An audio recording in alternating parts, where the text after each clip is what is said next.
Chapter 1, Don't Be a Pig or a Dog. Brother, you fucking tricked me. Where the hell is there anyone in this damn mountain? During the heavy rain, the signal was quite poor, and the sizzling sound of electricity kept ringing. Chin-san, donkey ball, how do I know? The place given by the person who ordered the things is in this mountain. Where do you want me to reason? A rough voice on the other end of the phone yelled back. Chin-san and his brother sell swords together in Longquan.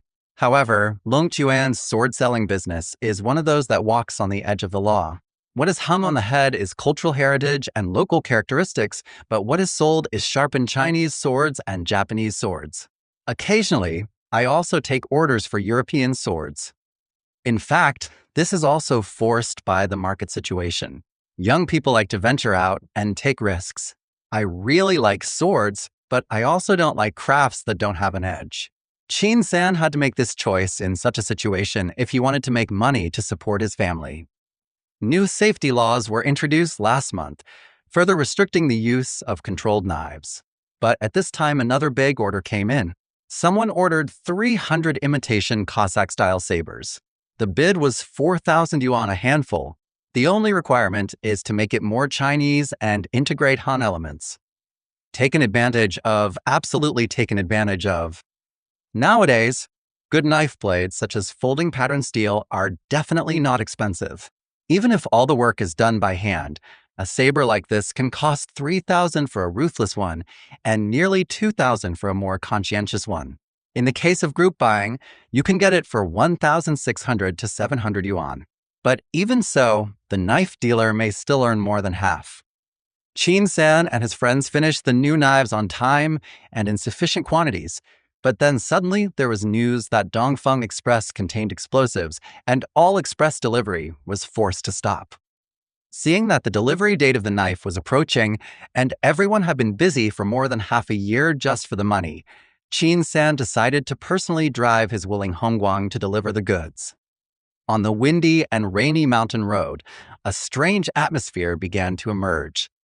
Brother, let me tell you, this mountain road is too damn mountainous. The whirring sound drowned out the voice on the phone. Chin-san, Chin-Zhanxian, damn it, Chin-song, Chin-song. The voice on the other end of the phone was shouting at the top of his lungs, but the line on the other end of the phone was disconnected. Do-do-do-do, the bank reminds me that a transfer of 1.2 million has been paid. A transfer of 1.2 million has been paid. My brother clicked on the mobile banking and saw an unexpected message below. Life money. The waves washed over the beach over and over again, and the salty sea breeze woke up Chin-song, who was lying in bed.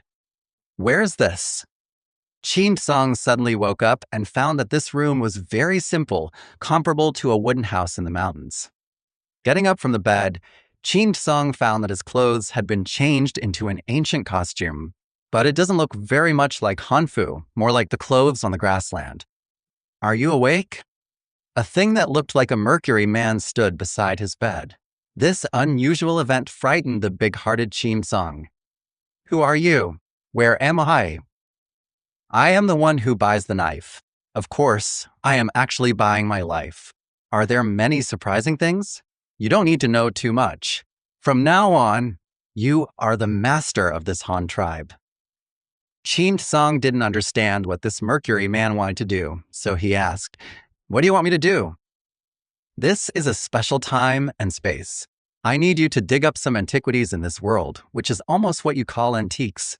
I will install a special device in your brain. Put something valuable in front of you, stare at it, and you can teleport. As a reward, you can exchange some weapons, armor, population, and possibly more from here.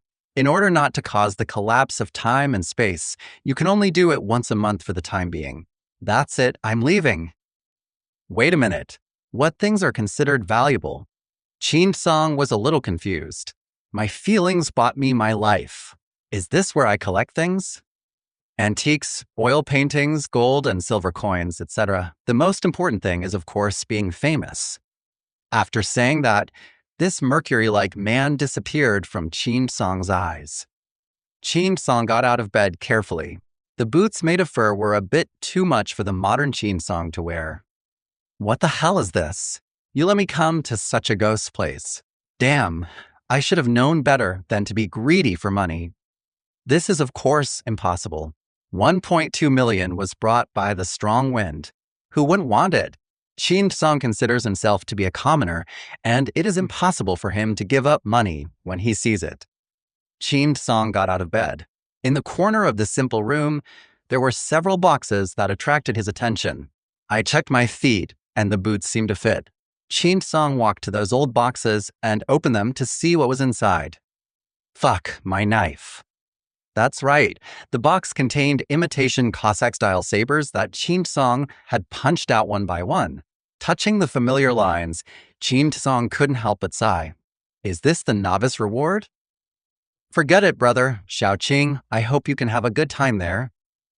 Standing in front of the door, Qin Song said quietly. Taking courage, Qin Song reached out and pushed open the wooden door. Outside the door, the dark blue sky was extremely gloomy and a slight drizzle lightly sprinkled on my face. Looking from Qin Song's side, it looks like a simple tribal camp. Simple wooden houses and sheepskin tents were mixed with trees on the campground.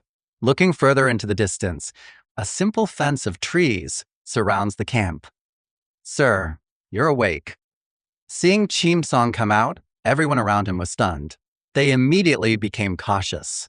At this time, an old man with gray hair and beard stood up and saluted Qin Song with a cane. Mr. Liu is so polite. Qin Song's name and background suddenly appeared in Qin Song's mind. He was the elder of this camp. At this time, the background of the entire camp also came out. It was actually 1,451 years ago. It was less than 2 years before the Turkish conqueror Mehmed II conquered Constantinople. Qin Song is the leader of a Han tribe, and his father has just died in battle. This Han tribe began to enter the western regions from the Central Plains in the Yuan dynasty and was then forced to move westward in the melee. Their current location is the Crimean Peninsula for future generations. Today, this Han tribe is under threat from the Tatar tribe. Qin Song's father died in a battle ambushing a passing caravan, and Qin Song himself was injured in that fierce battle. My father just passed away. Why are you all acting like this? Show some energy. Seeing the dejected looks of the people around him, Qin Song felt impatient for no reason and immediately shouted angrily. What's going on? Is this the original Qin Song causing trouble? Qin Song felt a little dazed. But, sir, we have no swords or guns. Our horses are weak, and our troops are weak. Now we are surrounded by powerful enemies. What should we do? Mr. Liu advised with a frown. No weapons. There are hundreds of good knives in my room. How can I say I have no weapons? But even if we have swords, our tribe has more horses than men. According to me, it's better to surrender to those barbarians. Old Lu's face was full of wrinkles, and now in Qin Song's eyes, he looked like a mangy dog. I, a dignified Chinese man, actually want to surrender to those barbarians? You old dog. In Qin Song's view, bastards like Mr. Liu, who appear to be for the benefit of the nation but are actually committing traitorous acts, are the biggest plague on the Chinese nation. The devil is easy to fight, but the two devils are hard to guard against. Qin Song, who came from later generations, was a Han nationality influenced by nationalism. How could he watch this old man named Liu harm the only Han tribe? That's okay. Just wait. I'll get the heirloom that my father passed down to me. I'll give it to the chief of the Naga Tulu tribe.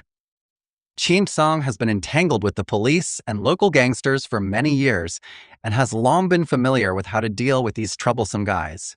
1 drag, 2 cigarettes, and 3 red envelopes. But now, Qin Song felt an unspeakable anger in his heart. That was the anger of the previous master, and also the anger of a Chinese man like myself. Qin Song returned to the house and pretended to rummage through the cabinets to find the so-called family heirloom. In fact, Qin Song had already set his sights on the box containing the saber on the other side of the door. Qin Song turned his back to the door, grabbed a handful of grass lumps, and wrapped them in the cloth next to the pillow. It looked like that. When he was ready, Chin Song turned around, held the thing in his hands, and walked towards the door. Outside the door, Mr. Liu was already waiting with his hands folded. Oops. As he walked, Chin Song suddenly seemed to step on something when he was approaching the door. He threw the family heirloom in his hand and fell to the ground. Hey, pick it up quickly. Mr. Liu watched as the thing traced its trajectory in the air and hit someone's tent. He jumped anxiously and quickly sent someone to pick it up. Chin Song, who was temporarily ignored by everyone, suddenly pulled out the saber in the box. Old thief. Chin Song suddenly stabbed Mr. Liu into Mr. Liu's stomach with the sharp blade of his saber. At this moment, coupled with the anger of his previous master, Chin Song felt that killing Mr. Liu was like watching adults kill pigs and dogs when he was a child. He didn't feel disgusted at all. No, this is to eliminate harm for the people. It's a ghost killer.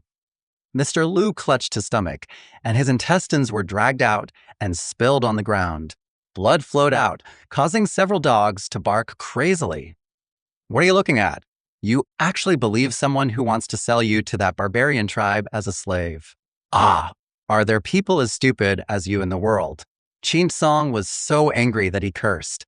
Seeing that this evil old man at his feet wanted to sell you for money, you still want to protect him? But young master, that barbarian is so powerful, there's nothing we can do about it. At this time, there are still people who are stubborn. Chin Song looked at this timid man, and the anger in his heart instantly exceeded the threshold of reason. Have you not seen how the Han people in the western regions lived after the Yamshi Rebellion? What kind of life did the Han people live after the death of the Song dynasty? Not as good as an ox or a horse. Not as good as a pig or a dog. Chin Song turned around and found the dog's rope next to the stable on the other side. He ran over, picked up the rope, turned around and tied it directly around the man's neck. He dragged this man away like a dead dog. Master.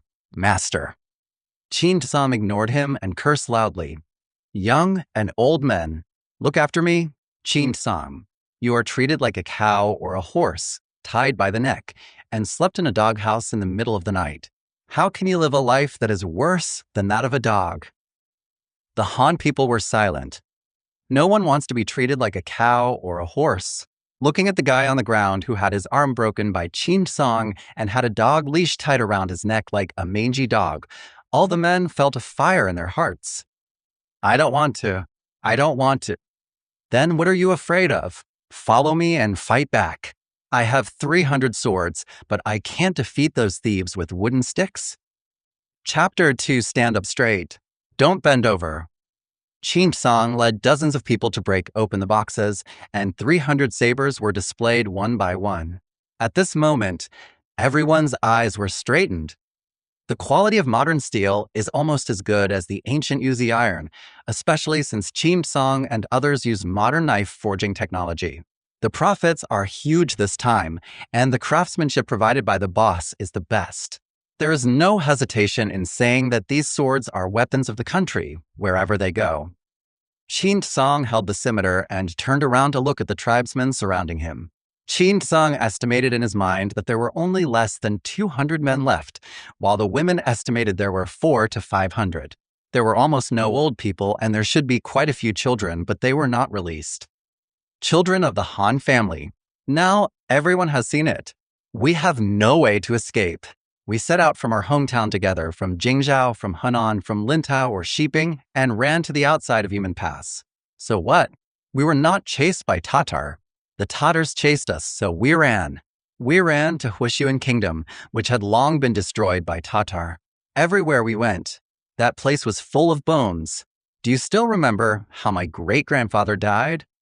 He was tied to a war horse by Tatar and dragged to death on the ground while running.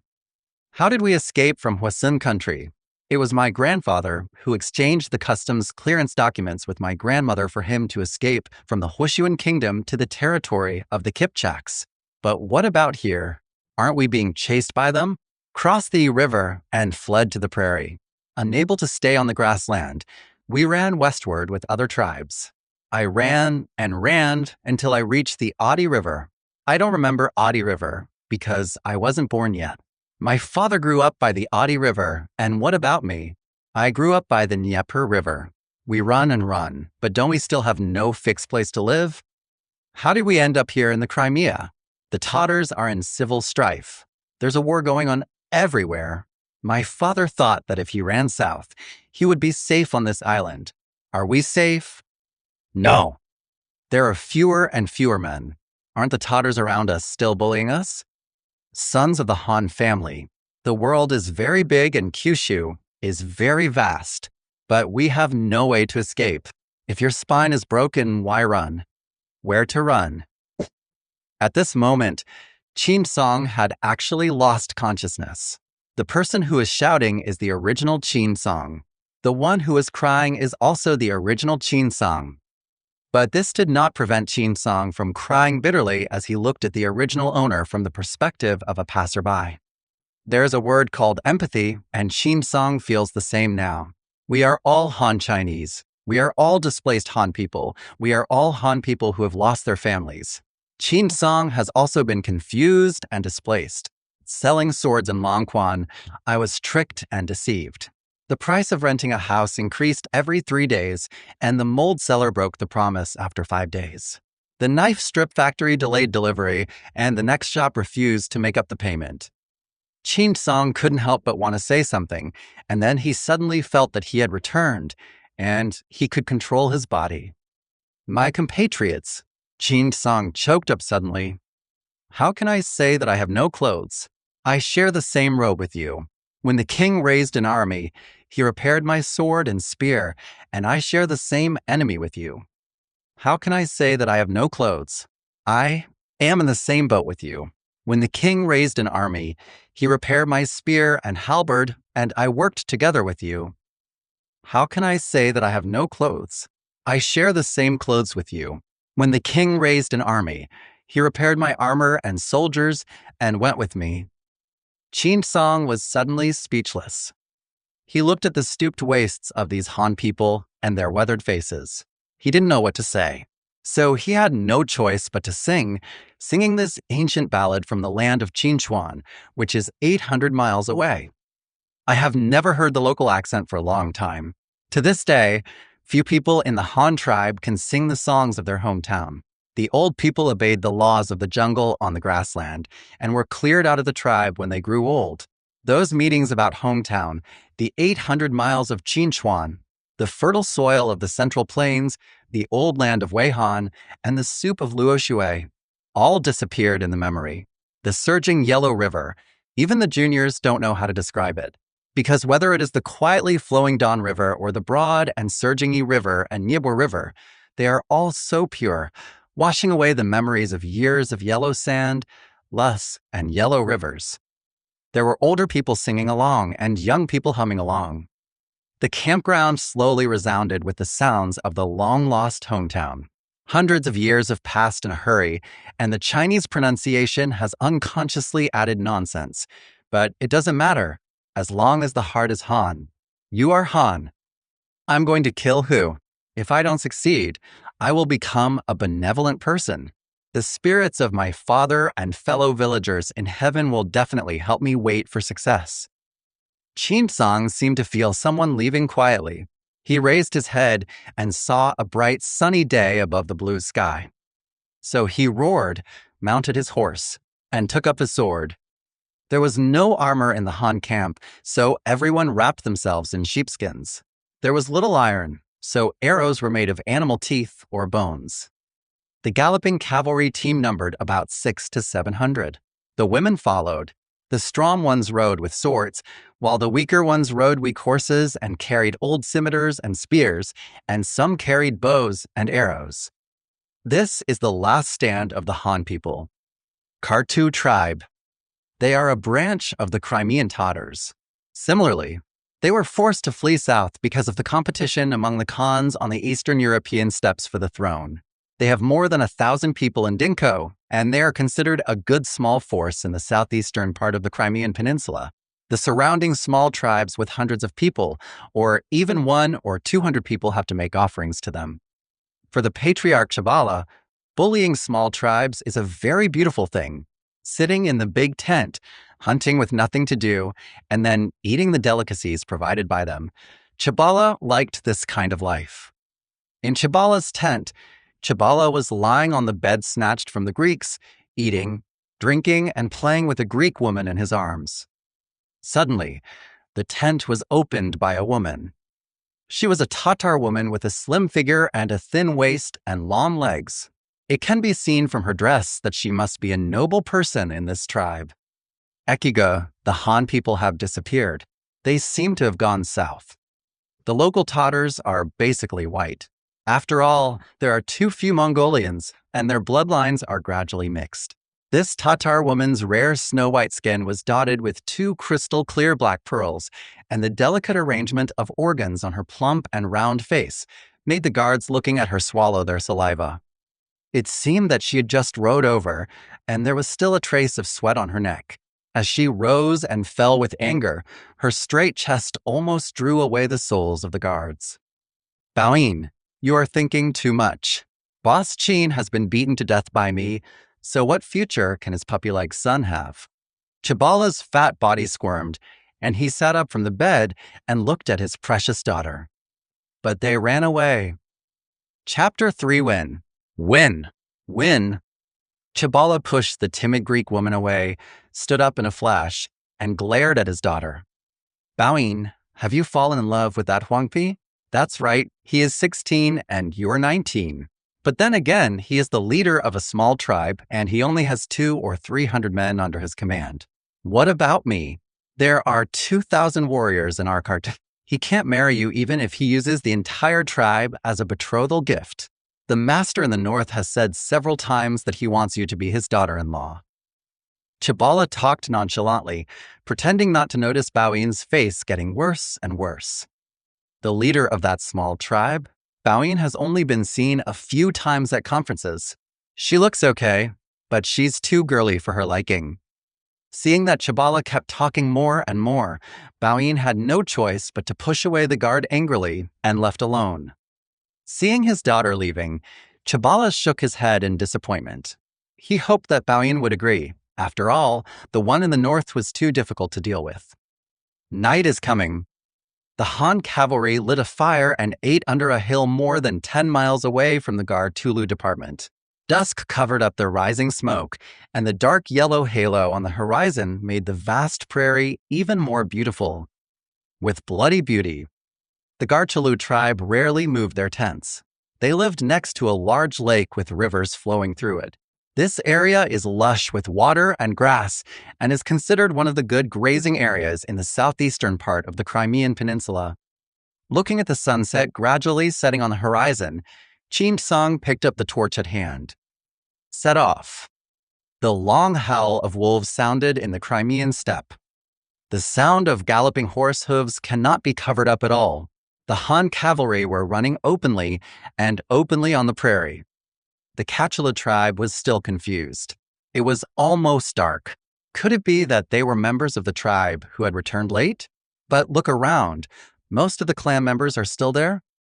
No one thought there was an attack yet.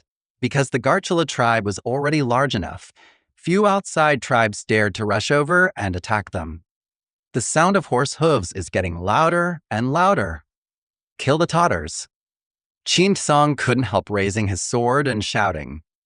The slender and graceful blade glowed with a yellow halo in the last remaining light of dusk, and the tribesmen behind also raised the sharp weapons in their hands. For a moment, a large piece of yellow light seemed to appear on the grassland, covering the still galloping Han cavalry. The Garchula Tatars who rode out for reconnaissance were shocked to see the cavalry galloping like yellow clouds in the distance and almost lost the ability to think. Are they enemies? Or an angel sent by Allah? The Tatars do not know. But the arrows and javelins flying immediately let them know. This is a man-eating devil. Torrent.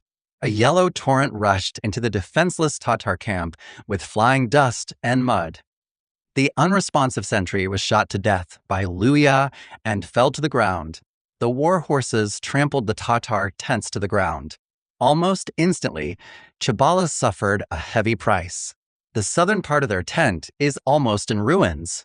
The crazy Han people chased and killed the fleeing Tatars everywhere, including adults, women, and even children, leaving no one behind. Qin Sung violently wiped away the blood splattered on his face, and a little Tatar bastard who wanted to attack was hacked to death on the ground by him. Damn it, where are the people? They're all coming to me. Qin Sung shouted, finally pulling dozens of people over. Stop fucking killing people. Go and call our people back. In front of you is the Tatar tent where the big fish is hidden. Dozens of people followed the order and left. The nearby Tatars were either killed or rode away in the chaos, and the most valuable things in their poor tents were their women and children. Many Han Chinese have captured large groups of Tatar women, and even the women are hunting down female slaves. But when he was confused and had nothing to grab, people nearby suddenly shouted, "Go grab the big tent! Go grab the big tent!"